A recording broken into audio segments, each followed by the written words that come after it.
আসসালামু আলাইকুম dear viewers friend. করলা বা উস্তার চারা, আর এই চারাগুলো তৈরি করেছি তেলের পটে।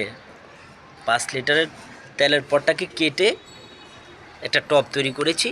আর এখানে করলা বা উস্তার বীজগুলা এখানে দিয়েছি। দেখুন, চারা বীজ থেকে যে চারাগুলো হয়েছে, চারাগুলো খুবই তরতাজা, খুবই সুন্দর। এখানে 6টা 7টা গাছ রয়েছে, চারা গাছ উস্তা বা করলার। এবং এই জায়গা থেকে হয়তোবা একটা গাছ বা 2টা গাছ এখানে রাখবো, আর অন্য চারা গাছগুলো, এই তরতাজা সুন্দর চারা গাছগুলো দেখছেন, সেটা অন্য কোনো টবে স্থানান্তর করার চেষ্টা করব।